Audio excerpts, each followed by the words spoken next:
Laurel thought she was leaving a helpless, senile old man on a rotting log because she had no other choice.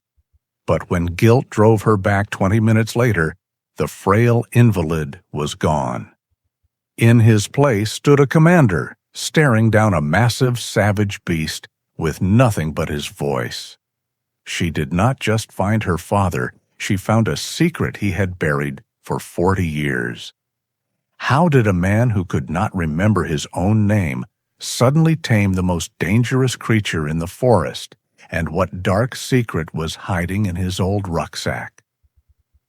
Welcome to Veteran Honor Chronicles. If you believe that heroes never truly retire, please kindly subscribe and turn on the notification bell so you never miss a journey of honor. Let us walk into the woods and discover the truth. The windshield wipers fought a rhythmic, losing battle against the relentless Oregon drizzle. Inside the old sedan, the air was thick with the smell of damp wool and unspoken apologies. Laurel gripped the steering wheel until her knuckles turned white, her eyes fixed on the gray ribbon of asphalt winding through the mist. Beside her, Arthur sat like a statue carved from weathered granite. At 82, Arthur Vance was a man who had retreated into a fortress of silence. The doctors called it a decline, a fading away. But to Laurel, it felt like he had simply decided to stop participating in a world that no longer made sense to him. He stared out the window with eyes that saw nothing of the passing scenery, his mouth set in a grim, flat line. On his lap, his large, calloused hands clutched an old olive-drab military rucksack. He refused to let it go. It was the only thing he had insisted on bringing to Autumn Ridge. Autumn Ridge. The name sounded peaceful, dignified, but Laurel knew what it was. It was a place for endings. She swallowed the lump in her throat, trying to convince herself that this was the only option. The bills were piling up, her hours at the diner were cut, and she could no longer ensure he was safe while she worked. "We are almost there, Dad," Laurel said, her voice sounding too loud in the confined space. "They have a nice garden. You will like it." Arthur did not blink. He did not turn. He remained lost in the fog that had claimed him months ago. The road began to curve along the edge of the Willamette National Forest. Towering Douglas firs rose like dark sentinels on either side of the highway, their tops lost in the low-hanging clouds. The scent of pine and wet earth seeped through the ventilation vents. Suddenly, Arthur sat up straight. The lethargy that had defined his posture for months vanished. His head snapped toward the dense wall of trees. Stop. The word was low, rough, like a rusty hinge forced open. Laurel nearly swerved. He had not spoken a clear word in weeks.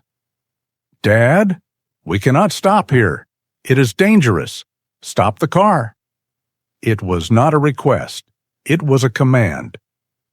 Before Laurel could fully bring the vehicle to a halt on the narrow shoulder, Arthur unlocked his door. The sound of the latch clicking open echoed sharply in the quiet car. "Dad, wait!" He pushed the door open and stepped out into the rain. He did not stumble. He moved with a strange, rigid purpose, marching across the gravel toward the tree line. Laurel scrambled out of the driver's seat, the cold rain instantly soaking her hair. She caught up to him just as he reached a large, rotting log near the edge of the woods. He sat down heavily, resting the rucksack on his knees, his gaze locked on the darkness between the trees. He looked like a man waiting for a bus that had been scheduled 40 years ago. "Dad, please, you have to get back in the car. You will catch pneumonia." Laurel tugged at his arm. It was like trying to move a mountain. Under his old flannel shirt, his frame was thin, but his bones were heavy, anchored by a stubbornness she recognized from her childhood. He did not look at her. He just stared into the forest, his hands tightening on the canvas straps of his bag. Laurel pulled her phone from her pocket. The screen displayed the words, "No service." Panic began to rise in her chest, cold and sharp. She could not lift him. If she flagged down a passing car, they might call the police. She imagined strangers grabbing him, forcing him into a vehicle, the flashing lights confusing him. She could not bear that indignity for him. "I need to get help," she stammered, the lie tasting like ash in her mouth. "I am going to drive up the road to get a signal. I will be right back, Dad. You stay here." Arthur gave no sign that he heard her. He sat perfectly still, a silent guardian in the rain. Laurel retreated to the car. Her hands shook as she turned the key. The engine roared to life, and she pulled back onto the road, leaving the rearview mirror empty of his reflection. She drove for a mile, then 2. The heater blasted warm air, but she felt frozen. The silence in the car was different now. It was not just quiet. It was accusing. She glanced at the empty passenger seat. The old wool blanket he usually wrapped around his legs lay in a heap, looking small and defeated. A wave of nausea hit her. She realized with a terrifying clarity that she was not looking for a phone signal. She was driving away. She had left her father, a confused old man, alone in the wilderness because she was too weak to carry the burden anymore. No. The word tore from her throat, a sob of pure anguish. Laurel slammed on the brakes. The tires screeched against the wet asphalt.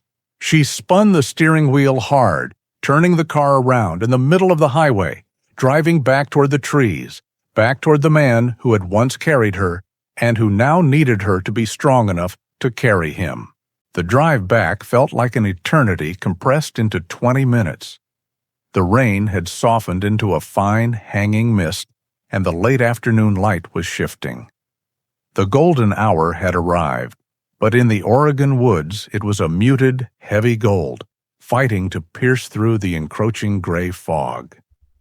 When Laurel spotted the familiar rotting log, her heart hammered against her ribs. It was empty.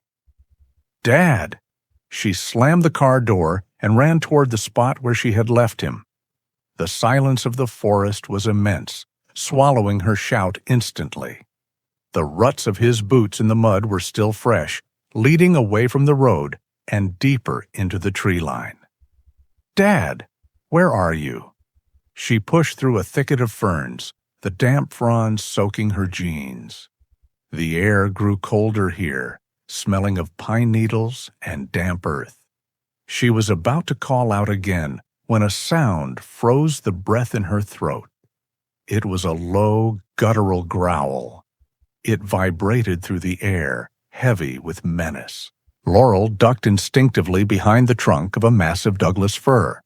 Her hands trembled as she peered around the rough bark. What she saw made her doubt her own eyes. In a small clearing, bathed in the strange, twilight glow of the mist, stood Arthur. But this was not the frail, confused old man she had left sitting by the road. This man stood tall. His spine was straight, his shoulders squared, shedding the weight of his 82 years. The vacancy was gone from his face, replaced by a sharp, focused intensity that Laurel had not seen since she was a child. Facing him, less than 10 feet away, was a beast. It was a German shepherd, massive and gaunt, its coat a rare blend of silver and charcoal that seemed to shimmer in the low light. The dog stood rigid, its hackles raised in a jagged ridge along its back.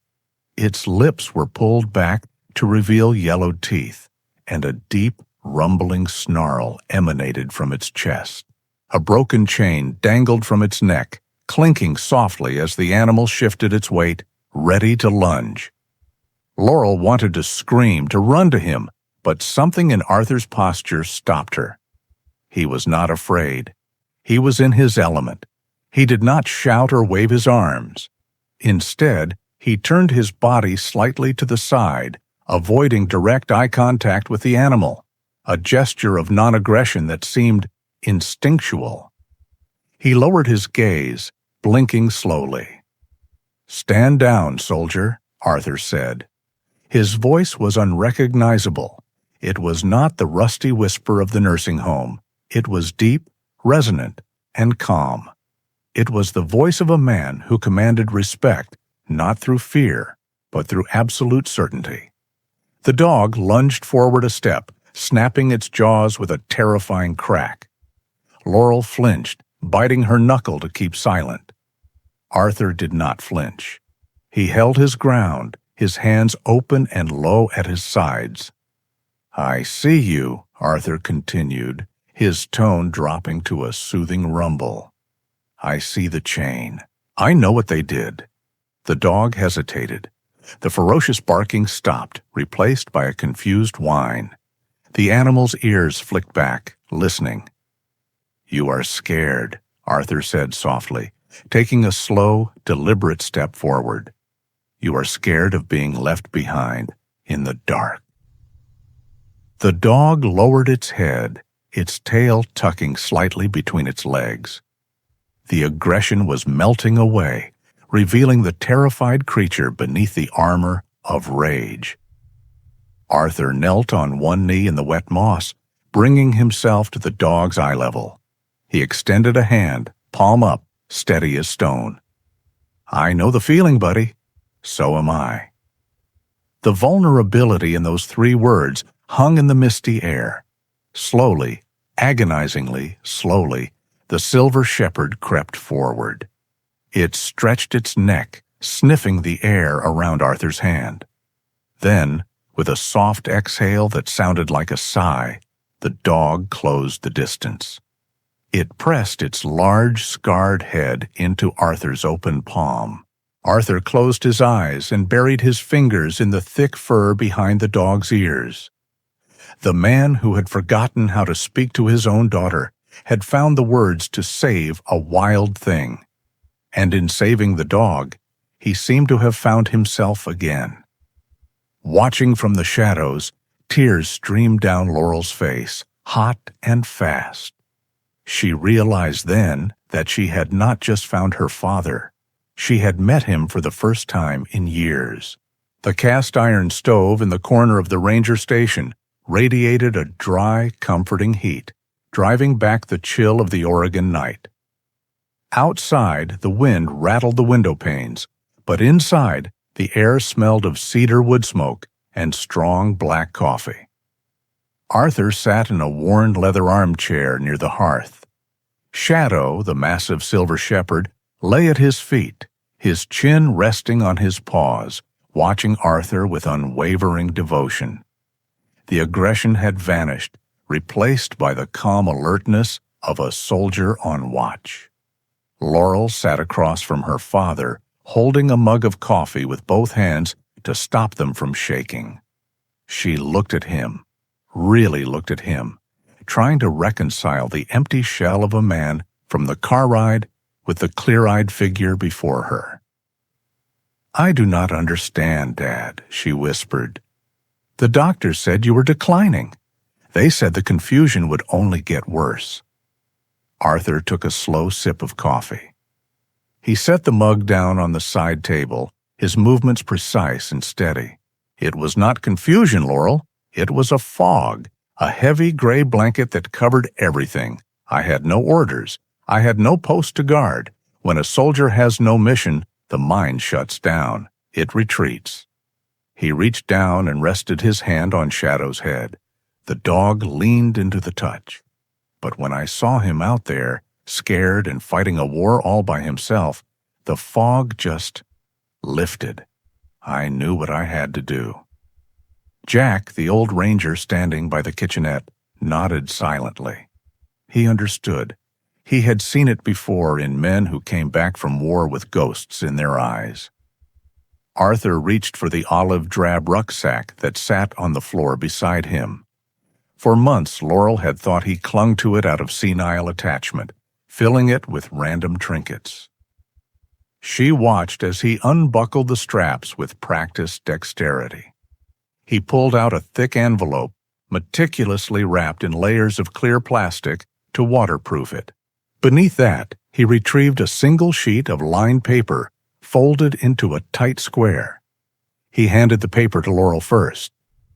"I wrote this 3 days ago," Arthur said softly. "I meant for the nurses at Autumn Ridge to give it to you after I was settled. Or gone." Laurel unfolded the paper. The handwriting was shaky, but legible. It was a suicide note. Not of the body, but of the spirit. It was an apology for becoming a burden, and a release, telling her she had done her duty and was free to live her life without the weight of him. Tears blurred her vision. "You were going to say goodbye?" "I thought I was already gone, Laurel. I thought Arthur Vance had left the building a long time ago." He leaned forward and tapped the plastic-wrapped package on the table. "But you need to open this. I brought you to these woods for a reason. I needed to return to the start before I reached the end." Laurel peeled away the plastic layers. Inside was a weathered manila folder containing yellowed documents. On top lay a police report dated November 1981. Her eyes scanned the typewriter font. Found abandoned, unidentified infant female. Location, Trapper's Cabin, Sector 4, Willamette National Forest. She looked up, her breath catching in her throat. "Dad? What is this?" Arthur's eyes were wet, reflecting the dancing flames of the stove. "It was a storm much worse than tonight," he began, his voice thick with memory. 1981. I was patrolling with Rex, my old K9. He caught a scent near the old cabin, a mile north of here. He would not leave it alone. He dug at the door until his paws bled. Arthur looked at Shadow, then back to Laurel. "We broke the door down. And there you were, wrapped in a dirty blanket, barely making a sound. You had been alone for 2 days." Laurel touched the paper, her fingers trembling. "I did not find you in a hospital, Laurel. The forest gave you to me. I was broken back then. The war had taken everything I thought I was. I was ready to walk into these woods and never walk out." He reached across the gap between them and took her hand. His grip was warm and strong. "You think I saved you, Laurel? But when I picked you up that night and you finally cried, I realized I had a mission again. I had a life to protect. I did not adopt you to save you. I adopted you to save my own soul." The town of Mistwood lived up to its name. A thick Salem fog rolled off the Pacific Ocean, clinging to the rusted siding of buildings and dampening the sound of the crashing waves. It was a place where things washed ashore and stayed, weathered by salt and time. Laurel stood outside the glass door of Suds and Dud's Laundry, her reflection ghosting over the rows of tumbling washing machines inside. She touched the silver locket at her throat, a nervous habit she had never fully understood until now. The report in Arthur's rucksack had led them here, to a name and a last known address that was 40 years old, but small towns have long memories. Arthur stood beside her, tall and imposing in his old field jacket.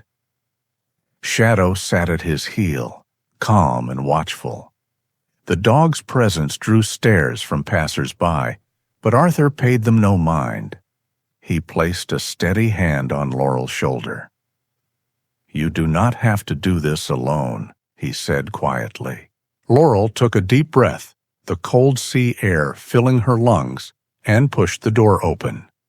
The laundromat smelled of bleach and lavender fabric softener, masking the underlying scent of damp clothes. A woman was folding towels at a large table near the back. She looked to be in her mid-60s, her hair pulled back in a loose bun, strands of gray escaping to frame a face etched with deep lines of exhaustion. Her hands moved with the mechanical efficiency of someone who had spent a lifetime working hard for very little. "Excuse me," Laurel said, her voice trembling slightly. "Are you Alma?" The woman paused, a white towel suspended in her hands. She looked up, her eyes weary and guarded. "I am. Do I owe you money for something?" "No," Laurel said quickly. "My name is Laurel Vance." The name meant nothing to Alma.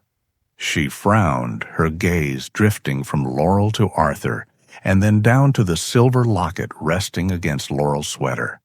The towel dropped from her hands. The silence that followed was heavier than the fog outside. Alma stared at the necklace, her hand rising slowly to cover her mouth. It was a simple piece of jewelry, cheap silver with a distinct engraving of a laurel branch, the one thing she had left in a basket on a porch in 1981 because she had nothing else to give. "It is you," Alma whispered, the words barely audible over the hum of the dryers. Laurel nodded, tears pricking her eyes. Alma did not rush forward. She gripped the edge of the folding table as if it were the only thing holding her upright. I never thought I would see you. Not after I walked away. I was just a girl. I had no money, no home. I wanted you to have a chance." There was no cinematic embrace, no dramatic wailing, just the raw, awkward reality of two strangers connected by blood and a decades-old wound. Alma looked ashamed, shrinking into herself, expectant judgment. Laurel felt a surge of conflicting emotions, anger, pity, confusion. She looked back at Arthur, seeking an anchor. Arthur stepped forward. He did not look at Alma with contempt. He looked at her with the solemn respect of a soldier acknowledging a difficult sacrifice. "You gave her life," Arthur said, his voice filling the small room with warmth. "And because of that, she gave me a life." He looked at Laurel, his eyes crinkling at the corners. "Go to her, Laurel. The past leaves scars, but love heals them. You have enough heart for two mothers, and you certainly have enough heart for the man who raised you." Arthur's permission broke the dam. He was not threatened. He was not jealous. He was secure in his place as her father, and his generosity gave Laurel the freedom to forgive. Laurel crossed the distance and reached out. Alma hesitated for a heartbeat, then collapsed into her daughter's arms, sobbing into her shoulder. Arthur watched them, a small smile playing on his lips. He reached down and scratched shadow behind the ears. "Good work," he murmured to the dog. "Mission accomplished." The sign hanging above the freshly painted gate was simple, carved from a slab of reclaimed cedar. It read, "Second Leash Sanctuary." 2 years had passed since the rain-soaked drive that almost ended at a nursing home. Now the summer sun bathed the clearing in the Willamette National Forest in a warm, vibrant light. The rotting log where Arthur had once sat, waiting for the end, was gone. In its place stood a series of well-maintained kennels and a large, open training field bordered by wildflowers. Laurel stood on the porch of the renovated cabin, wiping her hands on her apron. She had drained her savings account to the last cent to fix the roof, repair the foundation, and build the fencing. The money that was supposed to pay for Arthur's decline at Autumn Ridge had instead invested in his resurrection. She looked out across the field. There were 6 men there today. Some were young, bearing the invisible scars of recent conflicts. Others were older, Vietnam veterans who had spent decades in isolation. Each of them held a leash. At the other end of each leash was a dog that society had deemed broken, strays found starving in alleys, or dogs abandoned for being too aggressive or too fearful. In the center of the field stood the commander. At 84, Arthur Vance moved with a fluidity that defied his age. He wore a crisp button-down shirt, tucked into work trousers, his posture erect and unyielding. He did not use a cane. He did not need one. Walk with purpose. Arthur's voice boomed across the grass, clear and authoritative. If you hesitate, they hesitate. You are the leader. Be the leader. Beside him, mirroring his every step, was Shadow. The silver shepherd had filled out, his coat gleaming like polished armor. He no longer wore the look of a frightened scavenger.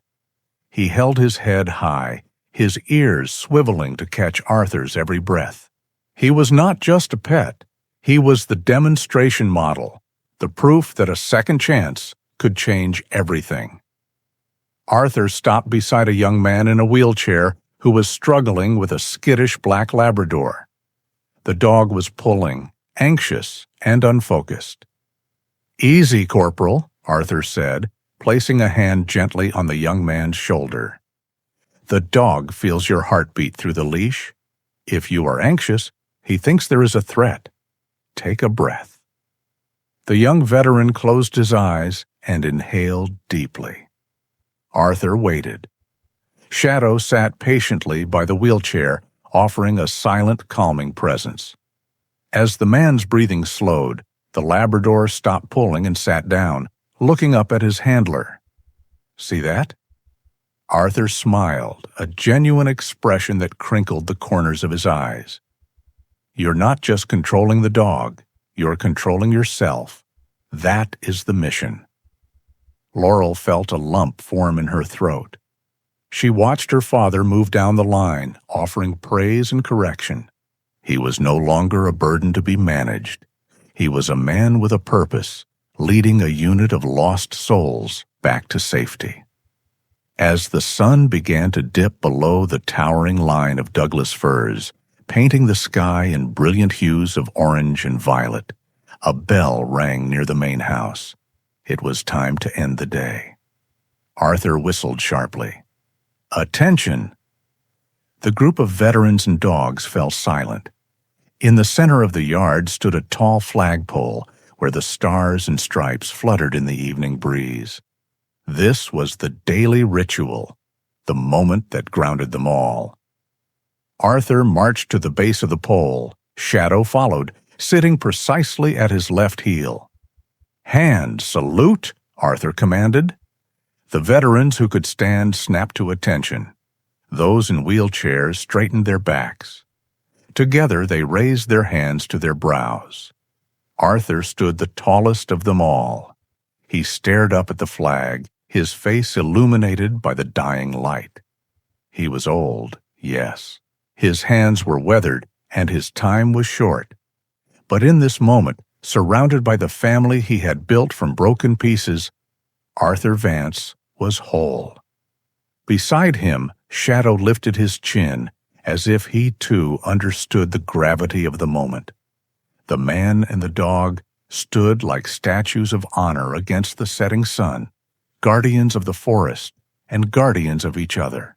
Sometimes we think the end of the road is written in stone, but life has a way of offering new maps when we least expect them. Arthur and Shadow remind us that family is not just defined by blood, but by who we are willing to heal with, and that a soldier never truly retires as long as there is a soul left to protect. If this story of second chances warmed your heart, please honor their journey by subscribing and sharing this video with someone who might need a little hope today. We would love to read your thoughts in the comments below. To continue walking this path of resilience with us, please click the video appearing on your screen now, and thank you for being part of our squad.